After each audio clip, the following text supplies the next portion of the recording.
여러분 안녕하십니까? 전자신문 웹이나 전문방송 올쇼TV 김지선입니다. 코로나19 이후에 자동화에 대한 관심이 어느 때보다 뜨거운데요. 그 중에서도 RPA 도입을 고민하거나 준비하시는 분들이 제일 많을 것 같습니다. 오늘은 이 분야 글로벌 전문기업 오토메이션 애니웨어와 함께 이 RPA 도입 A부터 Z까지 핵심만 좀 살펴보려 하는데요. 오늘 김치윤 오토메이션 애니웨어 부장님 나오셨습니다. 안녕하세요. 네, 안녕하세요. 네, 간단히 자기소개 좀 부탁드리겠습니다. 네, 안녕하세요. 오토메이션 애니웨어에서 세일즈 어카운트 매니저를 담당하고 있는 김치윤이라고 합니다. 작년에 초에 저희가 입사를 했고요. 되게 여러 고객들을 만나면서 느꼈던 부분을 오늘 아주 쉽게 한번 설명해 보도록 하겠습니다. 네, 오늘 발표는 약 40분간 진행될 예정입니다. 저희가 발표를 하는 동안에 궁금한 내용에 대해서 질문을 주시면 답변을 해드리도록 하겠습니다. 설문조사도 지금 함께 진행 중인데요. 이 설문과 질문에 참여해주신 분들께는 소정의 상품도 보내드리니 많은 참여 부탁드리겠습니다. 그럼 지금부터 이 RPA 현장에서 전하는 실전용 노하우를 좀 들어보도록 하겠는데요. 오늘 발표는 김 부장님께서 좀 이끌어 주실 예정입니다.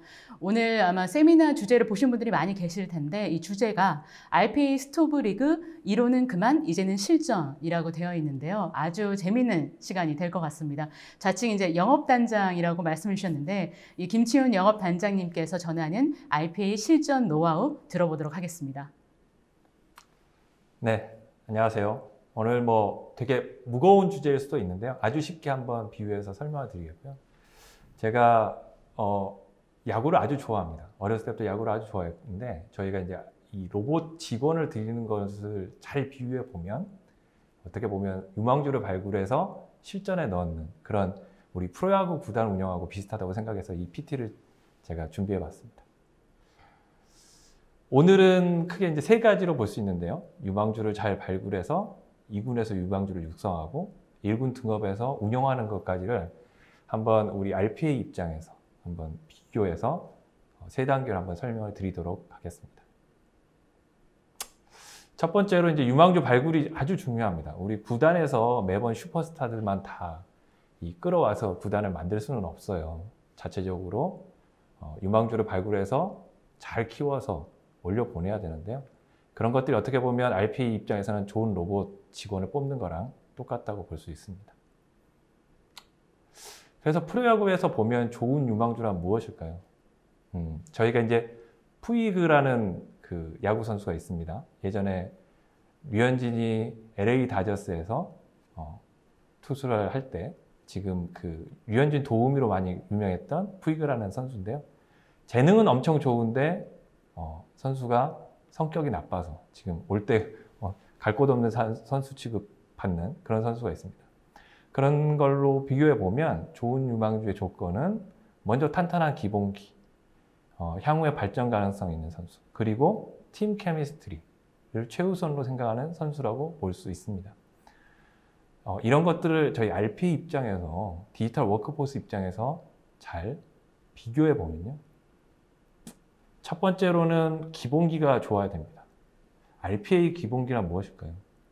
RPA 기본기는 누구나 손쉽게 봇을 개발할 수 있는가, 얼마나 쉽게 개발할 수 있는가가 기본기라고 볼 수 있습니다.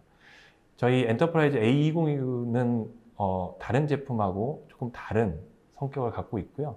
이런 성격 때문에 경쟁사보다는 2배 빠르게 로봇을 구축할 수 있다고 합니다. 그 첫 번째로는 코딩 기술이 필요가 없다는 겁니다. 코드리스 개발을 저희가 지향을 하고 있고요. 그리고 두 번째로는 사용자가 보기 쉬운 웹 인터페이스의 그 개발 환경을 갖고 있다는 게 중요합니다. 그리고 범용 레코더를 써서 어떤 환경에서도 하나의 레코더로 레코딩을 하고 자동으로 스크립트를 만들어 줄 수 있고요. 그리고 제품 내 학습 기능도 저희가 제공하고 있습니다. 그리고 더 어드밴스드한 기능을 쓸 수 있게 인라인 스크립팅 기능도 저희가 가지고 있고요. 그리고 즉시 배포가 가능할 수 있는 클라우드 베이스, 웹 베이스의 그런 환경들을 갖고 있습니다. 저희가 개발하는 개발 플랫폼 화면을 한번 캡처해서 가져와 왔는데요. 굉장히 직관적이라고 볼 수 있습니다. 첫 번째로는 저희가 웹 베이스라는 것을 강조드리고 싶습니다. 특정 개발자가 특정한 소프트웨어를 깔아서 개발하는 방식은 아니고요. 외부로 접속해서 개발을 하는 방식입니다. 이거는 전문 개발자든 일반 개발자든 간단하게 URL만 쳐서 바로 개발 환경에 접속할 수 있다. 이런 것들을 말씀드릴 수 있고요. 그리고 액션들 같은 경우도 일일이 찾아보는 것이 아니라 검색창을 통해서 검색을 하는 구조입니다. 즉 우리가 생각하는 네이버 검색창, 구글 검색창처럼 검색을 하면 내가 원하는 액션들을 찾아서 개발할 수가 있고요. 어드밴스드한 기능을 하기 위해서는 외부에 있는 AI 기능들, 서비스들을 제공하는 회사와 온라인을 할 수 있어야 되는데 그런 것들에 대해서도 이미 액션들이 만들어져 있습니다. 그리고 고급 DLL 기능이나 인라인 스크립팅 기능도 저희가 제공을 하고 있고요. 그리고 개발하실 때 뷰들이 서로 다른 뷰 또는 동시 뷰들을 다 제공할 수 있습니다. 일반 개발자 같은 경우는 아무래도 플로우 차트가 잘 보시기 편할 거예요. 그래서 저희는 플로우 차트도 제공을 하고 있고요. 전문 개발자들이 원하는 스크립트 방식도 저희가 리스트 방식이라는 이름으로 제공하고 있습니다. 그리고 이 둘을 동시에 제공하는 것도 가능합니다. 이런 것처럼 아주 직관적이고 여러 사용자들을 다 만족하는 개발 인터페이스를 가지고 있습니다. 실제로 메시지 박스를 하나 만들어 보는 것을 제가 녹화를 해왔어요. 지금 보시면 우측, 좌측에 있는 액션들을 드래그 앤 드랍해서 개발할 건데요. 자, 메시지를 찾아서 드래그 앤 드랍하고 메시지를 입력하고 어플라이하고 세이브하고 런을 돌리면 이렇게 메시지가 바로 나오게 되어 있습니다. 특정한 개발 언어나 코드를 써야 된다는 것이 아닌 직관적인 액션으로 개발이 가능합니다. 저도 이거를 실제로 몇 달 전에 한번 사용을 해봤거든요. 저도 이제 전혀 IT랑 관련 없는 전공을 갖고 있는데, 참고로 이제 정치외교학과인데 전혀 관계가 없는데도 제가 깜짝 놀랐던 게 방금 보여주신 것처럼 굉장히 빠르고 직관적이어가지고 네. IT를 모르는 사람도 굉장히 할 수 있겠다라는 걸 좀 느꼈던 그런 네. 거였습니다. 맞습니다. 예, 아주 직관적으로 개발을 해야 빠른 배포, 빠른 개발이 가능하거든요. 네, 이런 것들에 대해서는 저희가 강점을 갖고 있고요. 좋은 유망주에서 아까 발전 가능성이 있어야 된다고 제가 말씀드렸는데요. 저희가 개발자를 위한 풍부한 기능들을 이미 마련해 놓고 있습니다. 첫 번째로 저희가 이제 말씀드리는 건 인라인 스크립팅이라는 겁니다. 즉, 우리가 단순히 액션들만 해서는 너무 낮은 단계의 로봇들만 쓸 수밖에 없어요. 하지만 파이썬이나 자바, 비주얼 베이직 같은 것들을 직접 코딩해서 넣을 수 있는 기능이 있다면 더 어드밴스하게 쓰겠죠. 이런 인라인 스크립팅 기능이 이미 만들어져 있고요. AI나 머신러닝을 가진 인퓨즈봇인데 이미 외부에 있는 AI 솔루션들하고 연동될 수 있는 커맨드들을 이미 액션들을 다 만들어 놨습니다.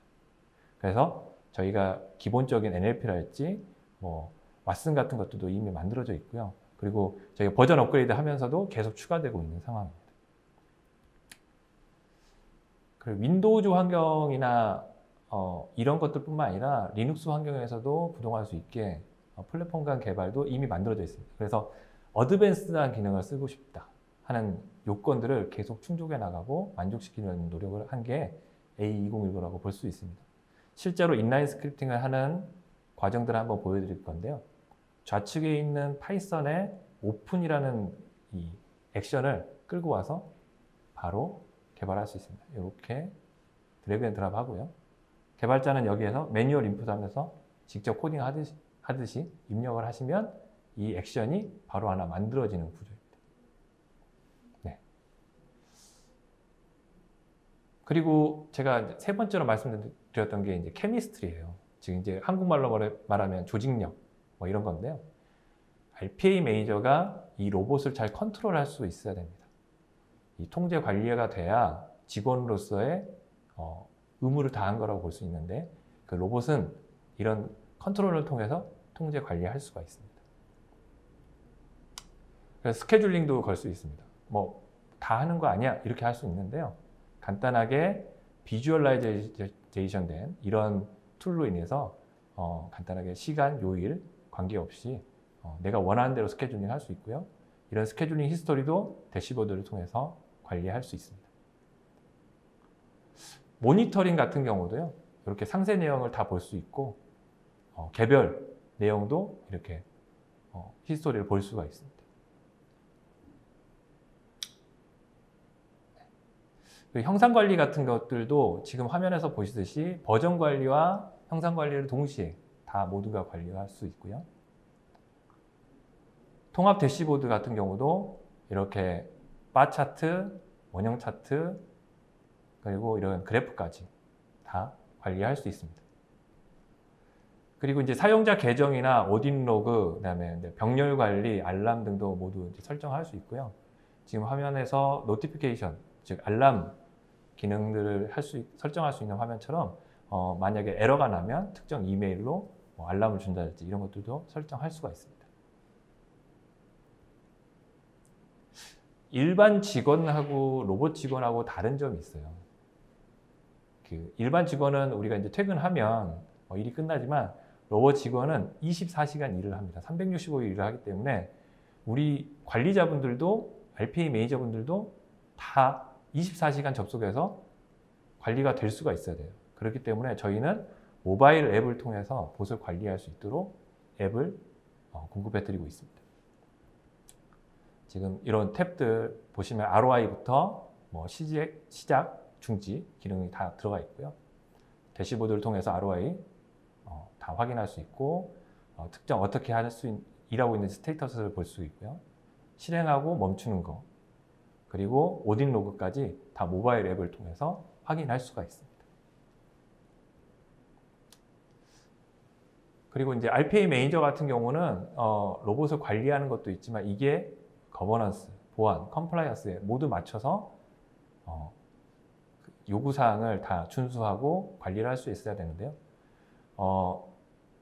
저희 A2019의 컨트롤을 통해서 역할 기반의 액세스 컨트롤, 통합 보안, 감사의 완결성, 엔드투엔드 암호화, 안전한 운영까지 모두 관장할 수가 있습니다. 특히 제가 강조드리고 싶은 거는 역할 기반의 액세스 컨트롤을 좀 강조드리고 싶은데요. 지금 러너하고 크리에이터용 업무 분장도 있지만 실제로 실전에 가면 이 로봇에 대한 오너, 프로세스 오너에 맞춰서 그 맞춤형 권한들을 다 설정해 줄 수가 있고요.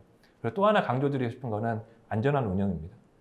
보안에서 저희가 베라코드 레벨 5를 취득한 거에 이어서 ISO 27001 서티피케이트를 업계 최초로 획득했습니다. 그래서 국제적인 기준에 맞는 그런 안전한 운영을 할 수 있다. 이게 장점이라고 볼 수 있습니다.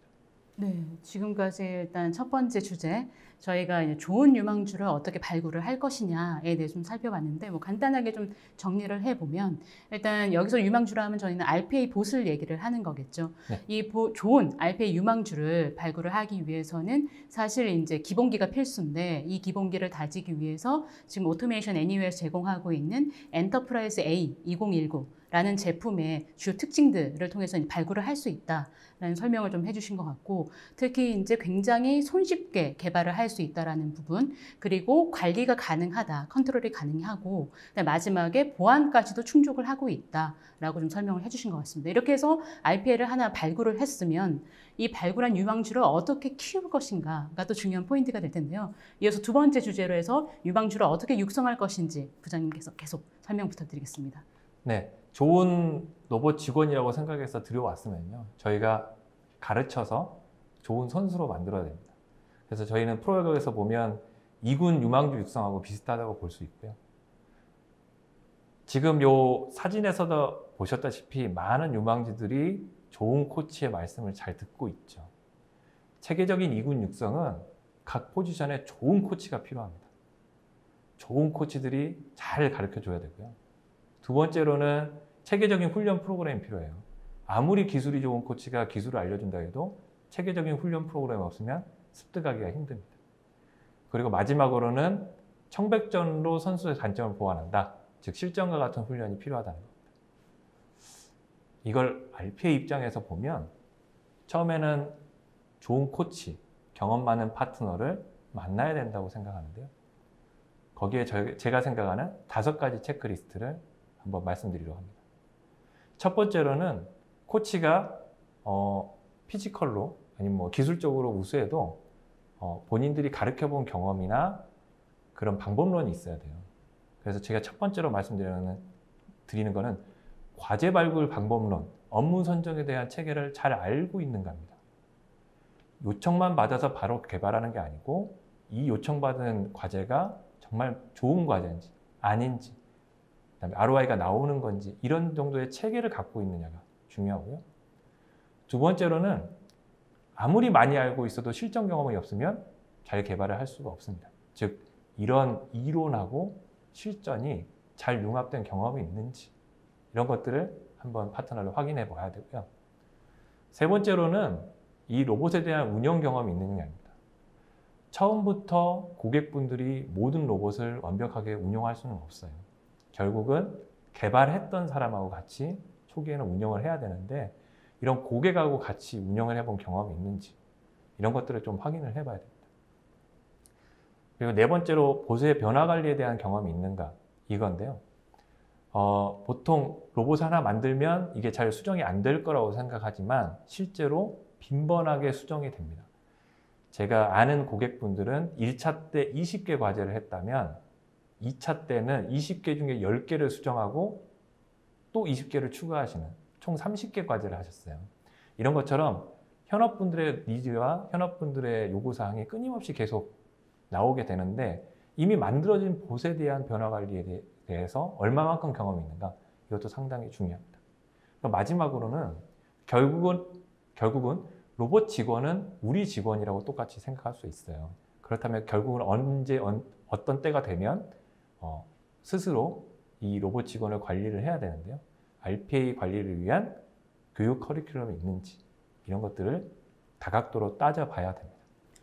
체크리스트가 사실 뭐 적다면 적을 수도 있고 많다면 많을 수도 있는데 제가 봤을 때는 만만치 않은 다 체크리스트가 되는 것 네. 같은데 이 중에서도 좀 우선순위를 좀 정한다고 한다면 적어도 이런 부분은 꼭 체크해 보셔야 됩니다 라고 좀 제안을 해주실 만한 부분이 있을까요? 제가 봤을 때는 체크리스트 중에서 두 번째 개발 방법론을 통한 개발 경험이 있는가. 단순히 처음에 파트너를 선정할 때요. 보통 금액으로만 선정을 하게 됩니다. 그런데 이 경험적인 면이 없으면 이른바 이제 과제 프로젝트가 산으로 간다 그러죠. 예, 그런 상황이 발생할 수 있고요. 그리고 네 번째 변화 관리에 대한 경험이 있는가입니다. 결국 현업분들의 요구사항을 받아서 경험하게 되는데 이런 것들에 대한 수정 요구들을 계속 받으시게 될 거예요. 그렇다면 이런 것들에 대해서 대응을 많이 해본 파트너사가 결국은 좋은 파트너사라고 할 수 있습니다. 그렇다면 이제 체계적인 개발을 어떻게 해야 되느냐인데요. 저희 오토메이션 애니웨어에서는 RDLC, 그래서 로보틱 디벨롭먼트 라이프 사이클이라는 것을 권장을 드립니다. 저희는 이제 기본 개발 방법론이라고 하고요. 실제로 디스커버리, 디자인, 디벨롭먼트 테스트, 디플로이먼트, 메인터넌스까지 인풋, 액티비티, 아웃풋을 지켜서 개발을 하는 것을 권고드립니다. 물론 실전에 가면 일정 부분은 생략을 할 수가 있어요. 하지만 전체적인 그림, 전체적인 방법론을 알고 개발을 들어가서 생략을 하는 거하고 안 하는 거하고는 상당한 차이가 있습니다.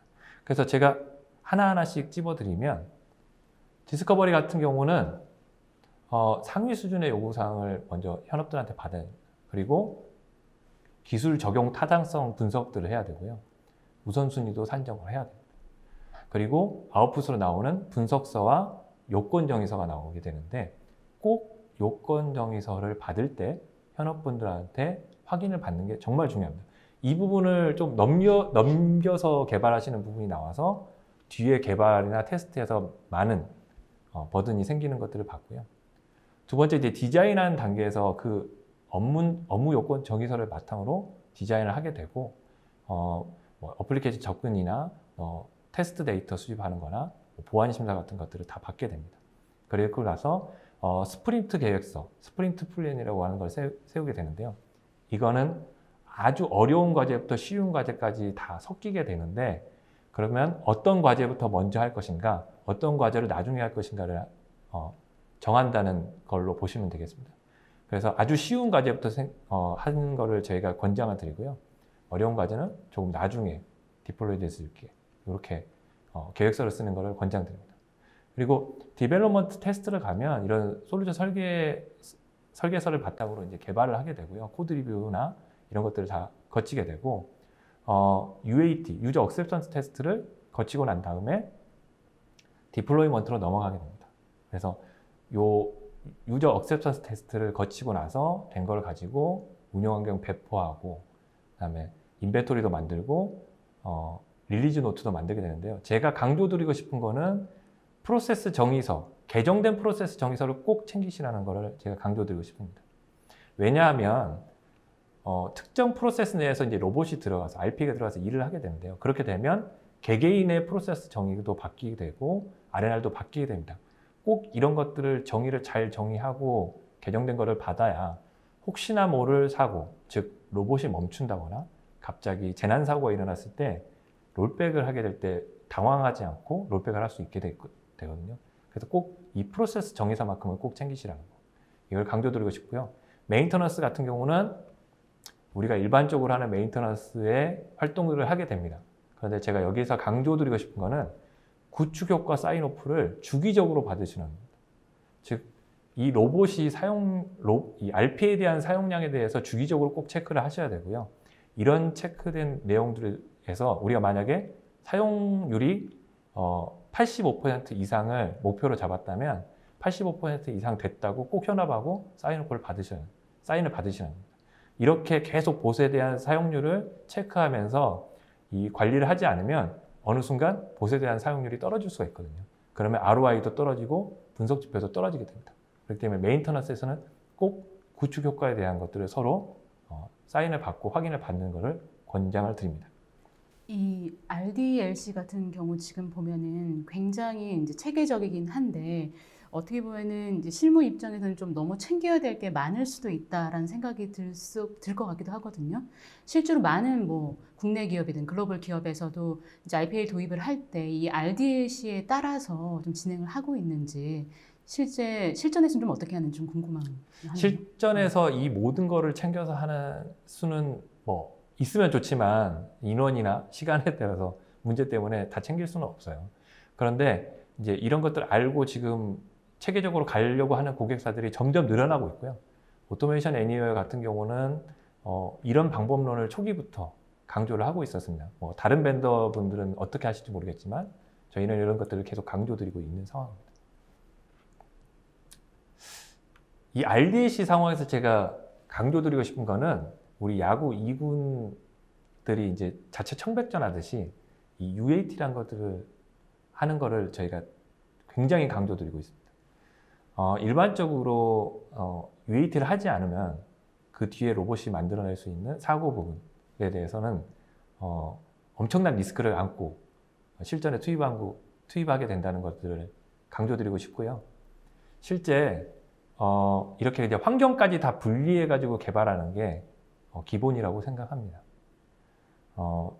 일반적으로 13주의 개발 기간을 갖는다고 하면 보통 디벨롭먼트 하는, 일반적으로 개발하는 데 많은 시간을 들인다고 생각하지만요. 실제로 UAT, 즉, 이 유저 억셉턴스 테스트를 하는데 보통 13주 정도에서 6주에서 5주, 6주를 쓰게 됩니다.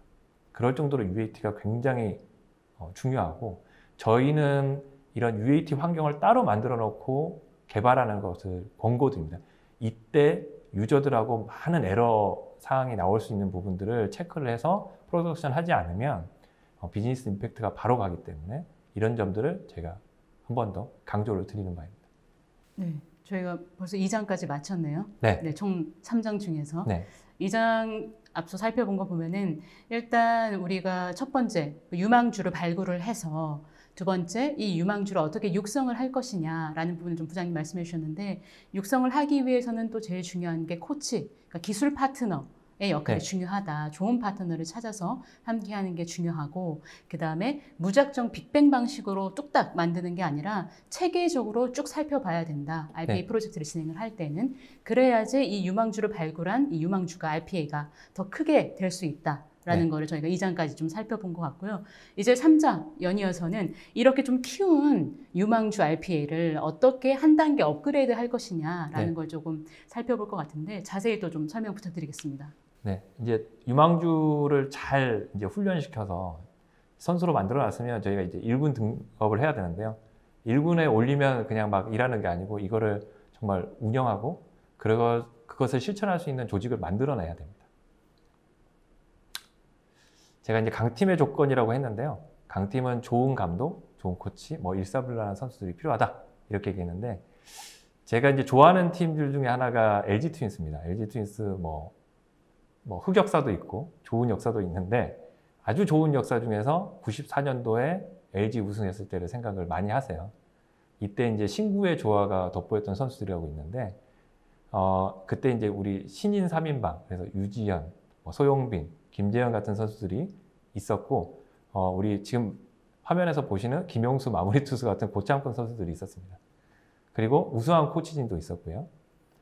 그리고 이광환 감독의 시스템 야구라고 제가 언급을 드렸는데 이때가 굉장히 저는 제 기억에 많이 남았던 게 뭐냐면 이른바 자율야구 굉장한 그 선수들마다 코치들마다 다 롤을 정해놓고 그 시스템에 맞춰서 자율야구를 하는 이런 야구를 했어요. 그래서 저희 RPA나 디지털 워크포스를 추진하시는 회사에서는 결국 시스테매틱한 운영이 필요하지 않나 라는 생각이 들어서 이런 슬라이드를 한번 만들어 봤습니다. 시스테매틱 한다는 거는 결국은 단계별로 내가 무엇을 할지에 대한 정의가 좀 있어야 된다고 저는 생각합니다. 그래서 저희는 이제 RPA 전이라고 말을 하는데요. 파일럿 단계에서는 보통 5개에서 50개의 그러니까 업무죠. 5개에서 50개 업무 과제 같은 것들을 하는 정도를 파일럿이라고 저희는 보는데 이때는 빠른 ROI의 효과에 집중하는 이런 단계라고 볼 수 있고요. 스케일로 가면 50개에서 250개 봇 정도 되는데 이럴 때는 COE를 만들고 확산에 대한 그런 비즈니스 케이스들을 발굴하고 그다음에 방법론에 의해서 빠르게 확산하는 거 이런 것들을 해야 되는 단계를 스케일 단계, 어드밴스 단계라고 저희는 보고 있습니다. 그리고 매추어 단계로 가면 트랜스포메이션으로 가게 되는데 그렇게 되면 1000개 이상 봇을 운영하는 아주 대규모 봇 운영이 되고요. 이때는 엔드-투-엔드 자동화, 프로세스 처음부터 끝까지 로봇과 사람이 같이 연결해서 자동화가 되는 그런 엔드-투-엔드 자동화가 되고 관리 운영 프로세스도 표준화되고요. 신기술이나 트렌드에 맞춘 신기술도 같이 접목하게 됩니다. 지금 우리나라 같은 경우는 이 3가지 단계 중에서 주로 고객사들이 어떤 쪽에 조금 많이 몰려있다 혹은 많다라고 볼 수가 있을까요? 아직은 뭐 파일럿에서 스케일 단계가 대부분이라고 볼 수 있습니다. 지금 이제 어드밴스드 단계를 넘어서 이제 매추어 단계로 가고자 하는 고객분들도 있고요. 지금 나오고 있는 봇 숫자는 아주 큰 기업의 그냥 표준적인 기준일 뿐이고요. 어떤 회사에서는 250개 봇 정도가 어드밴스드를 넘어서 트랜스포메이션 갈 수도 있어요. 그래서 보수는 중요하지 않습니다. 다만 이런 단계로 확산을 하고 있다. 우리가 어느 정도 단계로 가고 있다. 이런 것들은 정의를 내리고 그때그때 맞춰서 액션들이 필요하다는 겁니다. 그래서 저희가 봤을 때 베이직 단계는 아까 말씀드렸다시피 파일럿 단계입니다. 그래서 RPA 도입하고 효과 발굴하는 데 집중을 해야 됩니다. 그런데 도입 단계부터 어려운 과제를 하는 고객분들이 있어요. 우리 직원분들은 로봇하고 같이 일해본 경험이 없고 문화가 없습니다. 이런 데서 너무 어려운 걸 하면 실패할 가능성이 높기 때문에 저희는 베이직 단계에서는 효과 발굴에 더 집중해서 쉬운 일, 즉 수작업 키인이나 대량 데이터, 외부 데이터 수집 가공 이런 데 좀 포커스를 맞추셔야 되고요. 어드밴스드 단계를 가면 드디어 이제 전담 조직을 만들고 거버넌스를 만드는 데 더 하는 게 저희의 공고사항입니다. 그래서 운영 기반의 인력 양성이나 운영 체계 관리 이런 것들을 만들어내는 거가 이 어드밴스드 단계에 해야 될 일이고요. 그 다음에 어드밴스드 단계 마지막 단계로 가면 이제 트랜스폼 단계를 준비해야 되기 때문에 신기술을 발굴하고 적용해 보는 것들을 이제 계획하셔야 되고 마지막에 이 RPA나 디지털 워크포스 전이에 익숙해져 있다면 이때부터는 상시 자동화가 되고 그렇게 됨으로써 이제 업무 부서에다가 셀프 자동화하는 것까지 이제 발전을 하게 되는 거죠. 그래서 어드밴스드 가면 제일 중요한 게 조직을 만드는 건데요. 저희는 COE, 로봇 사무국이라고 말씀드리고 있습니다. 그래서 조직의 규모와 RPA 단계에 맞춰서 COE를 구성하는 게 성공의 기초이긴 한데요. 기본적으로 COE가 이런 6가지 요소들을 갖고 있다는 것을 알고 계셔야 됩니다.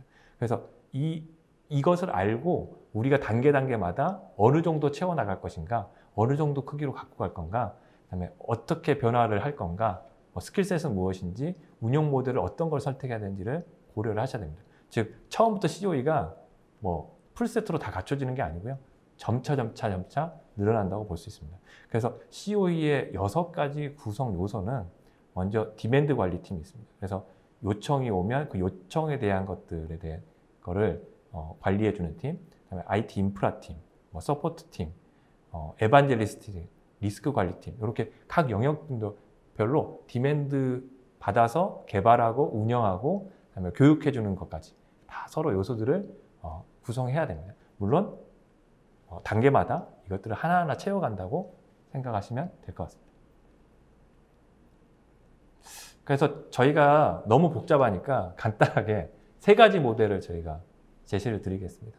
그래서 아까 베이직 단계라고 말씀드렸는데요. 초기에 RPA를 도입하면 1개 내지 2개 부서에 집중해서 하는 것을 저희가 권장드리고 있습니다. 그렇게 해서 퀵인을 해야 되거든요.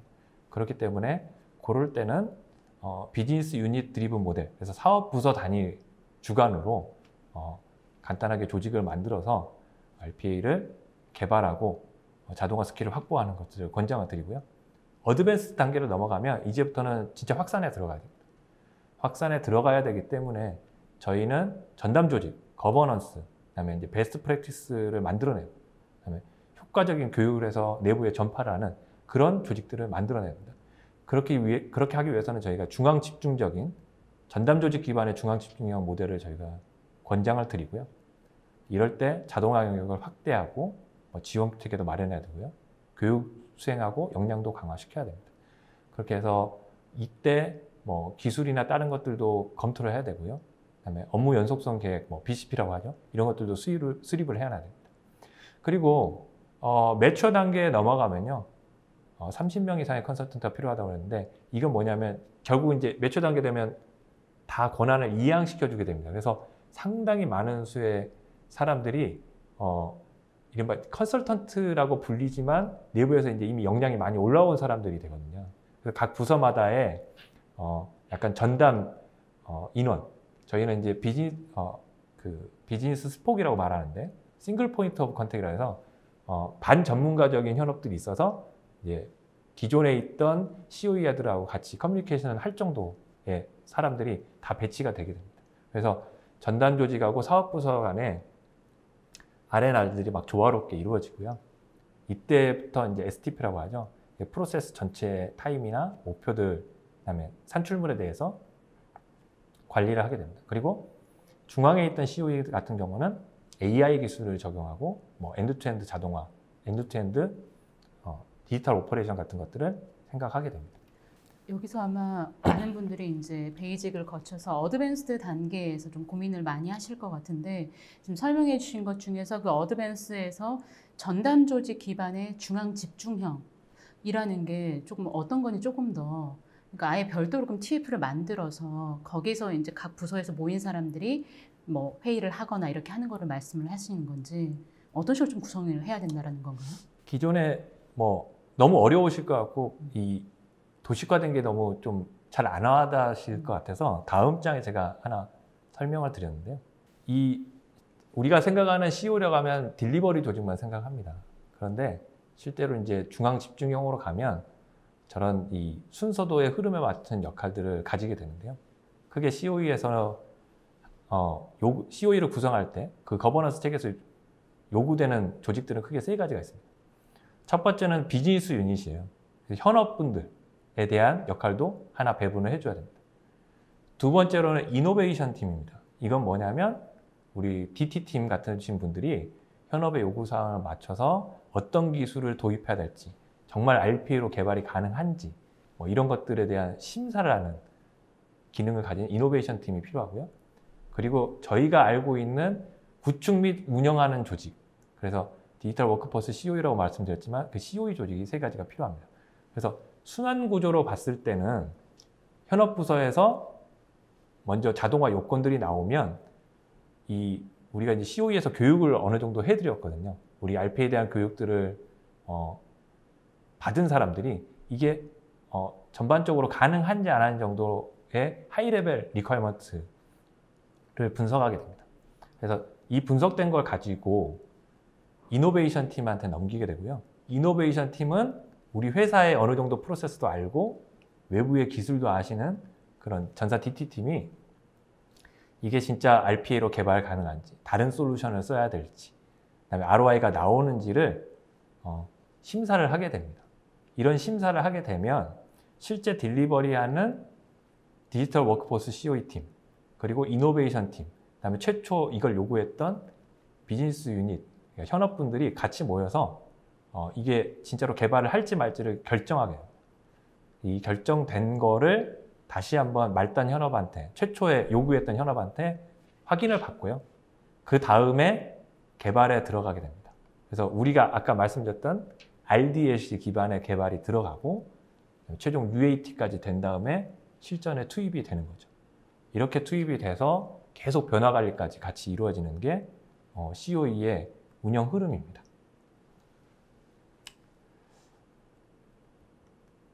제가 이제 뭐 거의 끝나갈 시간 정도, 제가 발표 끝나갈 시간 정도 됐는데요. 지금 야구팀에서 저희 국가대표가 승리하는 걸 보여드렸는데, 한일전입니다. 지금 보시면 포수도 있고 투수도 있고 야수도 있고 코치도 있습니다. 이 모든 사람들이 다 해야 야구에서는 승리할 수 있는데요. RPA도 마찬가지로 벤더 하나, 파트너 하나, 뭐 개발하는 팀 역량, 이런 거 단위 조직에 대한 역량으로 성공할 수 있는 건 아니에요. 즉 고객사에 있는 현업, 그다음에 고객사의 DT팀, 고객사의 IT팀, 그다음에 개발이나 조언해 줄 수 있는 우리 개발 파트너사, 그리고 좋은 플랫폼을 제공해주는 플랫폼 제공사들이 한마음 한뜻이 돼야 이 RPA 프로젝트가 성공할 수가 있습니다. 저희가 저희 슬로건이 고비 그레이트인데요. 고객과 함께 그레이트해지라는 게 저희 슬로건이거든요. 그래서 원팀으로 갈 수 있는 그런 환경을 만들고 그런 비전을 갖고 저희가 고객에게 어프로치하고 있고요. 실제로 많은 고객들이 저희와 함께 성공을 하고 있습니다. 이상으로 제가 이제 발표한 내용들을 마치도록 하겠습니다. 네. 지금까지 이제 RPA 현장에서 전하는 실정과 그리고 핵심 팁들만 좀 모아서 살펴봤는데요. 그 야구를 좋아하신 만큼 이 야구랑 좀 곁들여서 설명을 해주시니까 조금 더 재밌게 보시지 않으셨을까 싶기도 합니다. 그리고 저희가 지금 발표를 하는 동안에 여러분께서 많은 질문들을 좀 주셨습니다. 이 중에 뽑아서 좀 답변을 드리도록 하겠는데요. 지금 설문조사도 여전히 진행 중입니다. 설문조사도 많은 참여 부탁드리도록 하겠습니다. 오늘도 지금 확실히 이 RPA 주제는 늘 좀 핫한 것 같은데요. 질문들이 좀 상당히 많이 올라왔는데, 먼저 그 질문을 오늘 RPA 또 발표를 좀 많이 들으신 분 같은데, 일단 질문 같은 경우는 이 손쉬운 개발은 RPA 솔루션들 좀 대부분들이 좀 갖고 있는 장점이 아닌지, 과연 이 오토메이션 애니웨어만의 특장점, 특징은 무엇인지 좀 궁금하다라는 좀 질문을 주셨습니다. 네. 저희가 이제 손쉬운 개발은 남들이 다 할 수 있다고 얘기를 해요. 하지만 아키텍처만의 완전히 다른 요소가 하나 있습니다. 어떤 거냐면 RPA 개발을 하면 세 가지 이해관계자가 있어요. 즉 일반 개발자인 시티즌 디벨로퍼, 전문 개발자인 프로페셔널 디벨로퍼가 있는데요. 그리고 이제 RPA 매니저가 있습니다. 이 세 가지 모든 사람들이 다 들어와서 개발을 해야 되는 게 RPA 프로젝트예요. 그러면 이 세 사람들이 쓰는 툴들이 다 똑같아야 되거든요. 즉 이런 것들을 구현하려면 웹베이스의 개발 방식이 가장 편하다고 합니다. 저희가 이제 업계 최초로 웹베이스로 가고 있는 회사거든요. 그렇기 때문에 개발이 쉽다는 거는 결국은 플랫폼에 얼마만큼 오픈된 플랫폼이냐인데, 저희가 가장 오픈된 플랫폼을 갖고 있습니다. 네. 이어서 오늘 확실히 이제 또 RPA를 직접 이제 좀 도입을 고민하시는 분들이 많아서 좀 실전에 가까운 좀 질문들을 많이 주셨는데요. 또 하나 좀 꼽아서 말씀을 드리면, 이 좋은 RPA를 위한 매니저가 통제를 하고 관리를 한다라고 해주셨는데, 혹시 뭐 이런 부분에서 좀 시행착오가 있었다면 이런 걸 좀 어떻게 줄였는지, 뭐 좀 예가 있으면 사례를 좀 설명을 해달라라는 좀 질문 주셨습니다. 네. 제가 이제 말씀드린 것 중에 시행착오를 줄이는 것 중에 처음에는 개발할 때 많이 시행착오를 줄이기 위해서 인터뷰를 많이 하는 게 첫 번째고요. 그 중간에 시행착오를 줄이기 위해서 저희 실제 고객분들 같은 경우는 굉장히 촘촘한 액티비티들을 다 설계를 했어요. 첫 번째로는 뭐냐면 주간마다 유저들하고 1대1 면담을 하는 회사가 있습니다. 그래서 만들어진 로봇에 대한 품질 관리를 계속 하신 거예요. 그리고 월간 간담회도 했습니다. 그래서 실제 현업분들하고 계속 커뮤니케이션 하는 거예요. 주간, 월간 간담회로. 그렇게 해서 로봇에 대한 퀄리티를 계속 유지하시려고 노력했습니다. 그래서 간담회나 1대1 미팅을 통해서 나왔던 것들을 즉각 반영을 했고요. 즉각 반영할 수 있다는 것은 그만큼 저희 툴이 쉬웠다는 겁니다. 그렇기 때문에 이런 것들을 통해서 꾸준하게 로봇에 대한 퀄리티를 관리를 해주셨다는 게 저희 실제 고객분들의 지금 하시고 있는 일들입니다. 네. 지금 또 RPA 아마 도입하신 분들이 많으셔서 또 이런 질문을 좀 하나 주셨는데요. 그 RPA를 도입한 기업이라고 한다면 현재 아마 RPA 포털을 좀 도입하려는 기업들이 좀 많이 있는 것 같은데 이런 좀 RPA 포털 관련해가지고 오토메이션 애니웨어 이번에 그 신제품인 네. 엔터프라이즈 A 2019에도 어떤 기능들이 좀 많이 보완이 됐는지 좀 질문을 주셨습니다. 네, RPA 포털이라고 하는데요. 저희도 컨트롤룸이 거의 포털화되고 있는 상황이에요. 그래서 뭐 디스커버리부터 커버하기 위해서 디스커버리 봇도 이제 하반기 때 나와서 정식 릴리즈가 될 거고요. 이런 것들이 많이 적용이 돼 있지만 뭐 한국 고객의 특성, 뭐 다른 고객의 특성, 엔터프라이즈 고객의 특성들이 뭐냐면 자신만의 대시보드를 많이 만들고 싶어 하시거든요. 그래서 이제 지금 포털이 뭐 별도의 포털을 지금 개발하시는 고객분들이 많이 있고요. 그런 것들을 저희가 지원하기 위해서 API도 물론 제공을 해드리고 있습니다. 그래서 기존에 저희 컨트롤도 쓰시고 또 따로 포털도 만드시는 경우들이 많이 있습니다. 네. 또 실전에 가까운 또 네. 질문해 주셨는데 이 내용은 오늘 좀 나오진 않았는데 아마 RPA 도입하신 분들이 좀 많이 또 고민하시는 것 중에 하나일 것 같긴 합니다. 이 unattended RPA와 그리고 attended RPA의 차이점과 각각 적용에 유리한 업종이나 업무가 좀 있는지라는 좀 네. 질문 주셨는데요. 오늘 뭐 발표에 나오지 않았지만 좀 자세히 설명해 주시면은 많이들 도움이 되실 것 같습니다. 네, 보통 이제 꼭 어텐디드 봇이 좋아요. 1인 1로봇이 좋아요. 이런 말씀들 하시고 어떤 데서는 뭐 언어텐디드 봇으로 해야 됩니다. 이런 말씀 하시는데요. 간단히 제가 설명드리면 다 용처가 따로 있다고 봅니다. 실제로 뭐 업종이나 뭐 이런 것들은 너무 많아서 설명드리기 그렇지만 실제 업무 분석을 하게 되면 저희는 3가지로 업무를 나눌 수가 있습니다. 첫 번째로는 스케줄 베이스 일, 그러니까 저희가 이제 배치성 일들이죠. 두 번째로는 트리거 베이스 일입니다. 특정 상황이 되면 해야 되는 일. 세 번째로는 리퀘스트 오면 그냥 요청 오면 바로바로 해야 되는 일들이 있어요. 그래서 배치성 업무나 트리거가 잦은 거는 언어텐디드 봇으로 설계를 하고요. 그다음에 트리거가 작거나 아니면 리퀘스트 베이스 일들은 어텐디드 봇으로 업무 분장을 합니다. 그거에 따라서 로봇을 적절히 배분해 쓰는 게 옳은 RPA 개발 방법이라고 생각하고요. 이거는 업종이나 뭐 이런 거 특정하다기보다 어떻게 보면 지금 있는 업무를 잘 분석하는 게 가장 중요하다고 생각합니다.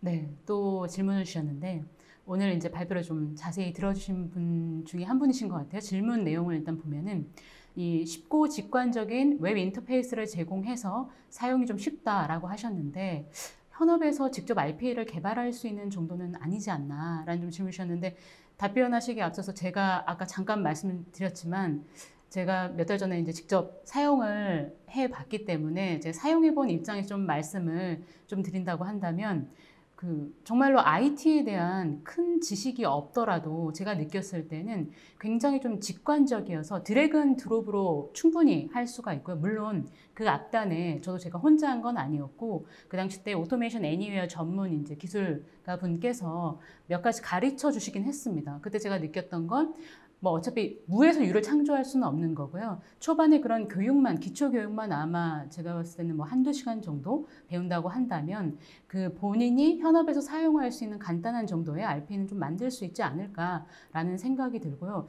하여튼 제가 되게 놀라웠던 거는 뭐 우리가 흔히 얘기하는 뭐 C 언어라든지 이런 언어에 대한 전혀 이해가 없더라도 뭐 단어를 좀 읽을 줄 알고 내가 원하는 RPA가 어떤 거라는 거 생각만 있다고 한다면 좀 쉽게 만들 수 있다라는 생각은 저 개인적으로는 좀 들었습니다. 이어서 뭐 부장님께 조금 더 자세히 설명해 주시면 좋을 것 같습니다. 제가 최근에 A2019 가지고 저희 실제 고객사분의 그 보타톤이라고 합니다. 저희는 봇으로 만드는 해커톤을 한번 해봤어요. 실제 한 23개 팀 정도가 출전을 했고 거기에 이제 IT가 아닙니다. 생산부터 재무까지 여러 팀들이 했는데요. 진짜 온라인으로 저희가 교육을 하고 짧은 기간에 개발을 요청했는데 실제 로봇이 13개 팀이 만들어졌습니다.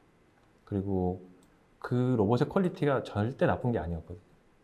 즉 실제적으로 한번 경험을 해보시면 저희 툴이 굉장히 개발하기 쉽다. 이런 것들은 저희가 말씀드릴 수 있을 것 같고요.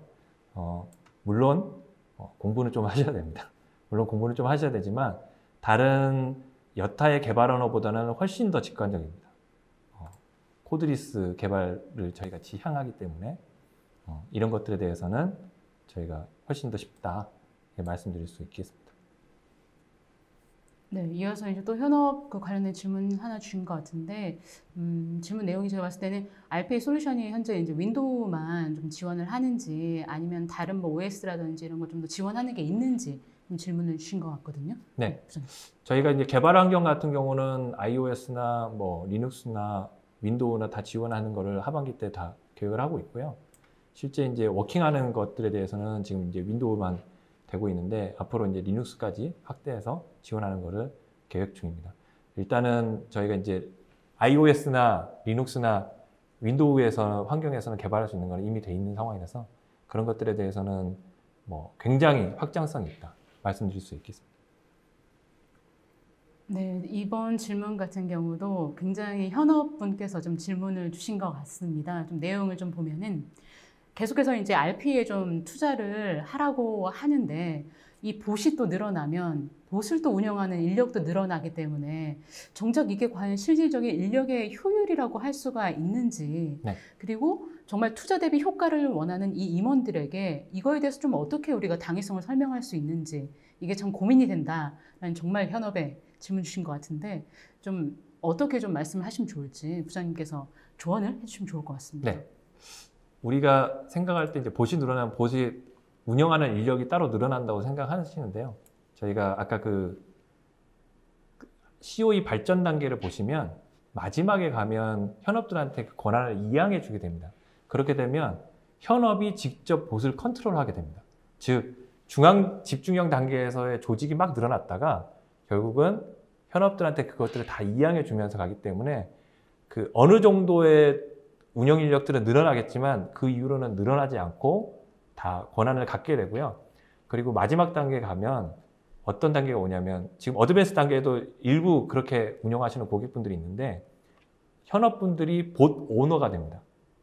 로봇 오너가 돼서 실제적으로 본인들이 운영을 하시고 본인들이 스탑, 뭐 스케줄링, 모니터링까지 다 하시는 케이스가 나오거든요. 그렇기 때문에 그런 ROI의 측면에서 어느 정도 그 변곡점이 생기게 되거든요. 그때 이후로 폭발적으로 ROI가 늘어나게 됩니다. 그게 저희가 생각할 때는 뭐 계속 꾸준히 투자를 하신다면 1년 이내에 ROI가 다 회수된다고 저희는 그 계산을 하고 있습니다. 네. 그리고 또 뭐 질문 하나 좀 말씀을 드리면 그 RPA에 투자를 할 경우에 좀 중요하게 생각해야 할 뭐 예를 들어 사전 의사 결정이나 좀 논의해야 될 사안이 뭐가 있는지라고 좀 질문을 주셨는데요. 네. 저는 비전과 목표라고 생각해요.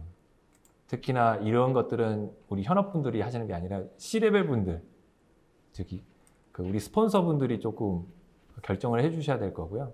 실제로 저희 고객분들 중에 아주 재밌는 고객분이 있었는데 그 대표이사님의 명확한 목표가 있었습니다. 그게 뭐냐면 3년 내에 일하는 시간에 30%를 줄일 거다. 그렇기 때문에 1년에 10%씩 일하는 시간을 줄이겠다. 어떻게 해야 되냐? 일을 없애겠다. 없애는 걸 어떻게 없애겠냐? RPA로 없애겠다. 이런 확실한 목표하고 비전이 있었어요. 그 RPA 프로젝트가 현업들이 많이 도와줘야 되는 프로젝트긴 하지만 이 경영진의 명확한 목표가 있어야 훨씬 더 효과가 잘 나타나게 됩니다. 네. 또 이제 지금 실제로 이제 RPA 좀 도입을 고민하시는 분께서 좀 질문을 주신 것 같은데요. 이 RPA 도입을 위해서 이제 SI성의 그런 프로젝트를 진행을 해야 하는지 아니면 별도로 그냥 현업 부서에서 이 RPA 프로젝트를 진행하면 되는지라고 좀 질문을 주셨습니다. 네. RPA 기본적으로 애자일 기반입니다. 그리고 마이크로 서비스를 자동화한다고 생각하시면 돼요. 그래서 별도의 SI를 하고 하시지는 않고요. 지금 당장 필요한 불편한 점들, 개선해야 되는 점들을 빠르게 로봇으로 개발하고 그걸 적용해서 퀵인을 하는 게 기본입니다. 그렇기 때문에 별도 SI는 필요가 없고요.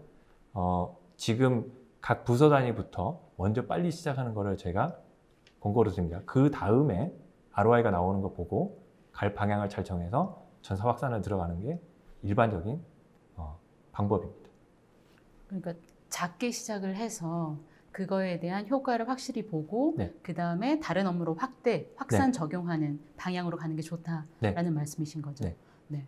그리고 또 관련된 좀 질문인 것 같은데 이 RPA를 적용을 할 때 이 업무 프로세스 분석이 굉장히 중요할 거로 생각이 되는데 뭐 이 업무 프로세스 중에 좀 예외할 부분, 아닌 부분 이런 건 좀 어떻게 좀 구분을 해서 하면 좋을지 설명 좀 부탁드린다고 질문 주셨네요.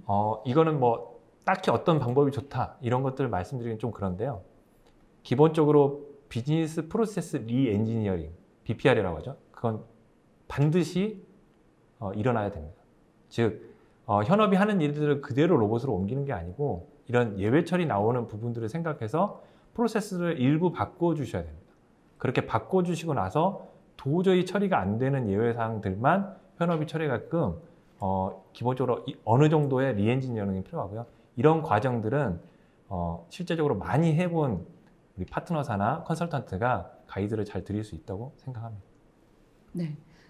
아마 그리고 지금 이 질문 같은 경우는 그 오토메이션 애니웨어 제품을 좀 사용하고 계신 분이신 것 같기도 한데 일단 질문 말씀드리면은 이 오토메이션 애니웨어 엔터프라이즈 A2019를 정확하게 명칭까지 써주셨습니다. 네. 2019를 사용을 하면 구성된 봇을 그때그때 필요에 따라서 클라우드에서 온프레미스로 또는 온프레미스에서 클라우드로 이전을 할 수 있는지 좀 질문 주셨습니다.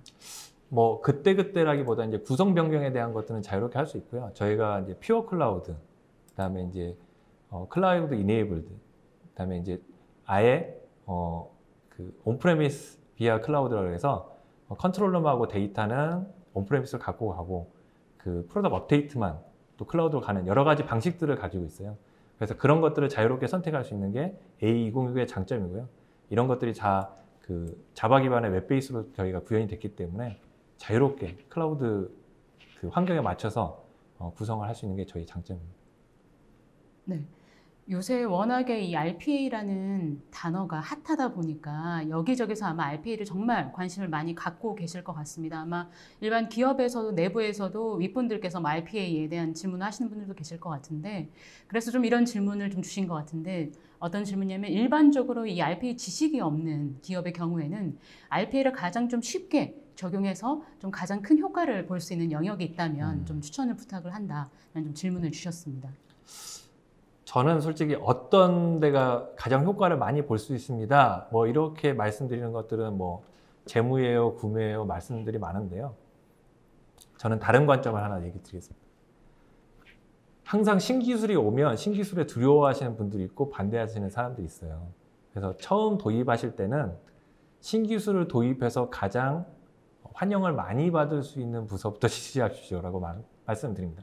즉 어떤 거냐면 재무에 할 일이 너무 많아서 재무를 대상으로 RPA를 했는데 재무에 계신 분들이 다 도입하시는 걸 꺼려해요. 그러면 효과가 안 나옵니다. 그런 것처럼 가장 신기술 도입해서 환영을 많이 하시는 부서부터 하는 것을 권장을 드립니다. 그러니까 무조건 뭐 탑다운 방식이라든지 이런 거는 조금 하기가 처음 어렵고, 시작할 때는 처음 시작할 때는 그 공감이 좀 돼야 되겠네요. 그렇습니다. 실제로 현업에서 원하는지 그걸 네. 파악하는 게 가장 중요하겠네요. 네.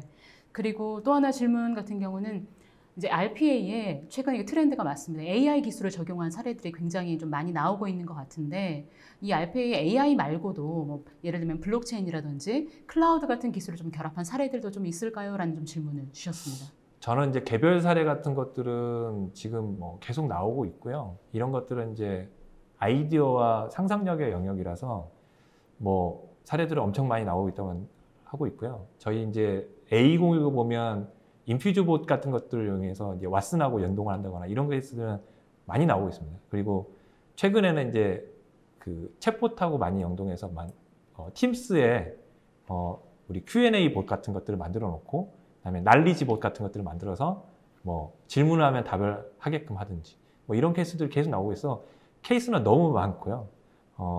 지금 어떻게 할 것이냐, 어떤 목표로 갈 것이냐 이런 것들 빨리 정해서 이런 우리 그 DT팀하고 얘기를 하시고 그런 솔루션들하고 연동하는 것들을 하시면 이런 케이스들은 뭐 얼마든지 더 스스로 만들 수 있다고 생각합니다.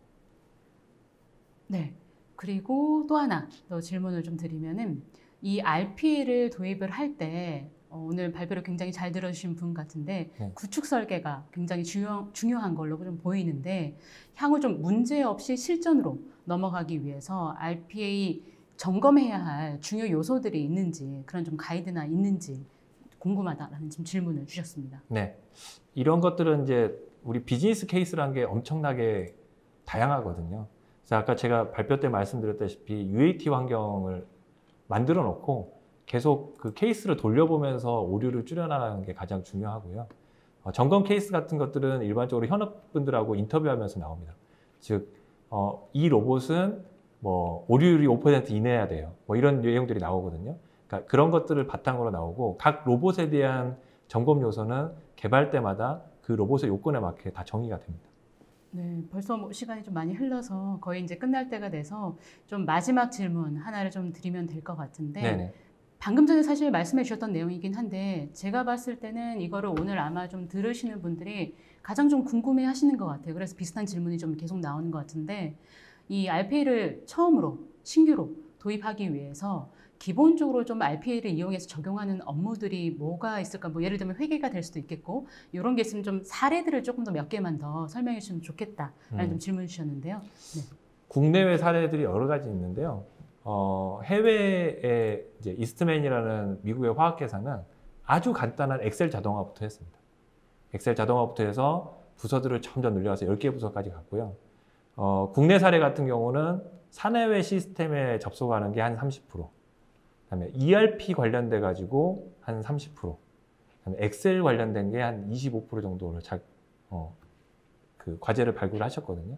이런 것처럼 기본적으로 마이크로 서비스라는 개념으로 보시면 우리가 생각하는 기간계 시스템 그 앞뒤에 있는 아주 작은 일들을 RPA가 많이 도와드릴 수 있을 겁니다.